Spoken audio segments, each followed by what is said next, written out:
What you're witnessing right now isn't just a headline, it's a signal that the rules of the game that have governed global power for the last 80 years are quietly, unmistakably, and irreversibly being rewritten. And if you're someone who actually pays attention to the world, to the currents running beneath the surface of the news cycle, then you already sense that something profound just happened. President Trump announced Project Freedom on social media on a Sunday afternoon, and within hours, Saudi Arabia, America's most strategically critical Gulf partner, suspended U.S. military access to its bases and airspace to support the operation. Think about that for a moment. Not a hostile nation, not a rival power, Saudi Arabia, the kingdom that has hosted American military forces for decades, that has bought hundreds of billions of dollars in American weapons, that has anchored the petrodollar system that funds the American empire, that Saudi Arabia looked Washington in the eye and said no. A subsequent phone call between Trump and Saudi Crown Prince Mohammed bin Salman failed to resolve the impasse, forcing the president to pause Project Freedom in order to restore U.S. military access to the critical airspace. Let that sit with you. The most powerful military on earth had to stand down, not because of Iranian missiles, not because of Russian interference, but because a Gulf monarchy refused to answer the phone with a yes. This is the story they don't want you to fully understand, so let's understand it. To really grasp what just happened, you need to go back to the beginning of this entire arc, back to February 28, 2026. The war began on February 28, 2026, after the United States and Israel conducted airstrikes on various Iranian military targets, which included the assassination of Ali Khamenei, the supreme leader of Iran. That was the opening act. And what followed was one of the most complex and rapidly escalating sequences of military and diplomatic events the world has seen since the Cold War. Iran responded the only way it could. It didn't have the conventional military power to strike back at the American homeland. It didn't have the nuclear deterrent to wave at Washington, but it had something arguably more devastating in the short term: control of a narrow waterway that roughly 20% of the world's oil passes through every single day. In response, Iran closed the Strait of Hormuz to all foreign shipping, with the Islamic Revolutionary Guard Corps transmitting warnings via VHF radio to vessels in the straits, stating that no ship is allowed to pass through. Now think about what that means practically. The Strait of Hormuz is not just an important shipping lane, it is the jugular vein of the global economy. When it closes, oil prices don't just rise, they spike into territory that causes economic pain from Mumbai to Munich to Minneapolis. The de facto closure of the vital waterway caused a historic global energy supply shock that dramatically raised oil and gas prices and hampered supply of fuels, fertilizer, and other goods. Gas prices in the United States climbed past $4.48 a gallon. Supply chains tightened, commodity markets convulsed, and the American public, already battered by years of inflationary pressure, started to feel it at the pump, at the grocery store, in every corner of their daily economic life. This is the context in which Project Freedom was born, not as a grand geopolitical strategy, but as an attempt to relieve economic pressure that was building like steam in a sealed pipe. The American military response in the weeks prior had been devastating on a conventional military level. In March 2026, the US dropped 5,000-pound bunker buster bombs on hardened Iranian anti-ship cruise missile sites along the Strait of Hormuz, and US forces also sank 16 Iranian mine layers as Iran was mining the strait. Over 150 warships across 16 classes of the Iranian Navy were destroyed, and every Iranian submarine was sunk as the ceasefire took hold. By April, Trump was telling Congress that the Iranian Navy had been effectively annihilated. He was not entirely wrong in a narrow military sense. But here is where experienced students of geopolitics understand a truth that escapes the cable news commentators and the think tank analysts who live in a world of clean PowerPoint slides. Destroying an enemy's conventional military capacity does not destroy their ability to make your life difficult. Iran didn't need its navy after that point. It needed mines, it needed drones, it needed fast attack boats, it needed the geography of a strait that is only about 21 miles wide at its narrowest point. And it had all of those things in abundance. A ceasefire had technically taken effect, but Iran had effectively sealed off the strait by threatening to deploy mines, drones, missiles, and fast-attack craft, while the US countered by blockading Iranian ports and mounting escorted transits for commercial vessels.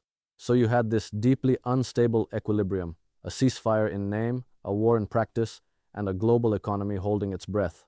By early May, the pressure on the Trump administration to do something dramatic Something that would look like a win on the nightly news had become overwhelming, and so came the announcement of Project Freedom. The idea was straightforward enough on paper: use the American military to physically escort commercial vessels through the strait, providing a protective umbrella that would allow shipping to resume and ease the energy crisis. Project Freedom was described as a targeted U.S. military mission to break the Iranian blockade of the Strait of Hormuz and restore the safe flow of international shipping and oil. The problem was not the concept, the problem was the execution, or more precisely, the manner of the announcement. Trump surprised Gulf allies by announcing Project Freedom on his social media platform on a Sunday afternoon, angering the Saudi leadership.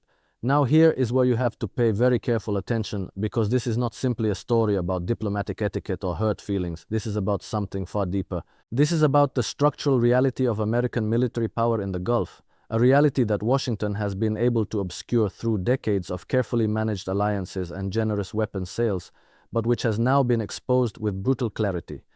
Because of geography, the United States needs cooperation from regional partners to utilize their airspace along their borders. In some cases, there is no other way around, one U.S. official explained.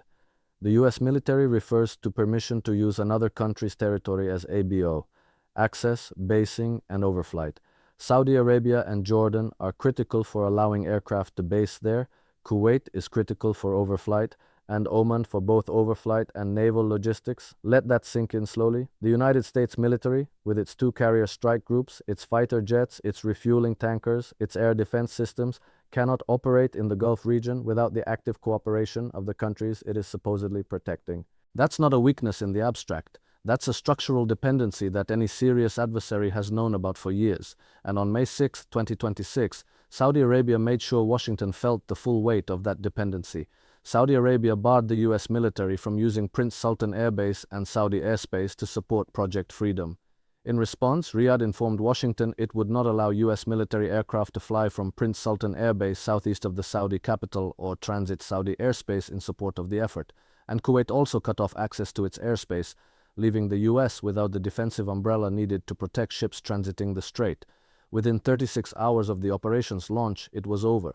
Not because Iran defeated it militarily, not because the ships couldn't make it through, but because America's own allies refused to provide the geographic and logistical foundation, without which American air power in the region simply cannot function. The most expensive military machine in the history of civilization was grounded, not by enemy fire, but by a phone call that didn't go the way Washington expected. Now you have to ask yourself the question that every serious analyst is quietly asking behind closed doors. What does this tell us about the real state of American power in the world? And I think the honest answer is that it tells us something we have been slowly learning for years, something that the events of the last decade have been patiently spelling out letter by letter, but which the political establishment in Washington has refused to read. American power is real, American military capability is real, but American strategic authority, the ability to set the agenda and expect allies to follow without question, is eroding faster than anyone in the imperial capital wants to acknowledge. Think about what Mohammed bin Salman actually did here. He didn't just block a military operation. He made a statement about Saudi Arabia's own strategic autonomy. He looked at Trump's social media announcement, made without prior coordination, without consultation, without the basic diplomatic courtesy of a phone call to the Crown Prince before going public, and he decided that the correct response was to demonstrate that Riyadh has its own interests, its own calculations, and its own red lines. In 2025 and 2026, Saudi Arabia expanded its defense ties with China and Pakistan, focusing on missile technology and potential combat aircraft procurement. This is not happening in a vacuum. The Saudis are actively diversifying their security relationships. They are building partnerships that give them options. And having options means having leverage. And leverage means you don't have to say yes simply because Washington expects you to. The official Saudi position was that the kingdom was very supportive of the diplomatic efforts by Pakistan to broker a deal between Iran and the United States to end the war. That's a carefully crafted sentence that tells you everything you need to know. Saudi Arabia is not positioning itself as an opponent of the United States. It is positioning itself as a neutral arbiter, a country that wants regional stability, that supports diplomacy, that is not interested in being dragged into an open military confrontation with Iran simply because Trump announced an operation on Truth Social on a Sunday afternoon.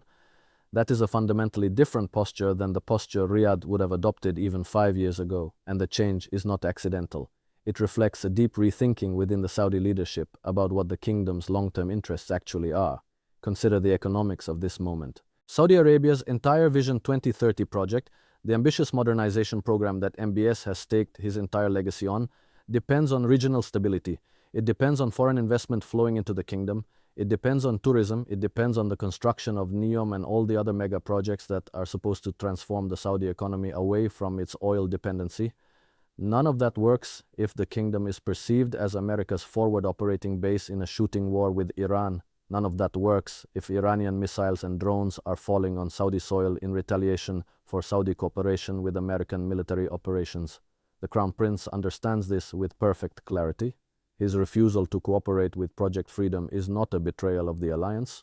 It is a rational act of national self-preservation, dressed in the language of diplomatic principle. Defense experts noted that Project Freedom was likely not sufficient to start the process of normalizing Hormuz transit, because while the US can provide guidance on sea lanes free of mines and provide air support for transiting vessels, Iran clearly has an asymmetric capability to continue to exert control in the region.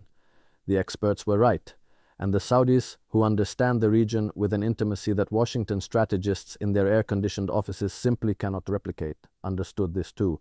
Getting into a prolonged military confrontation to escort ships through a strait that Iran can still threaten from its coastline, while simultaneously trying to negotiate a peace deal with Tehran, that is not a strategy, that is a contradiction, and Saudi Arabia was not willing to lend its territory and its airspace to a contradiction. Oil prices retreated slightly after the pause was announced but remained well above $100 a barrel, while average gas prices in the United States climbed slightly to $4.48 a gallon. The market spoke. The world is paying the price for this conflict, and there is no easy exit. The pause in Project Freedom did not resolve anything.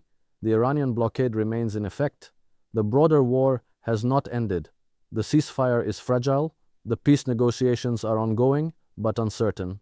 The White House believed it was closer than at any point in the conflict to agreeing a one-page, 14-point memorandum of understanding to end the war. Maybe.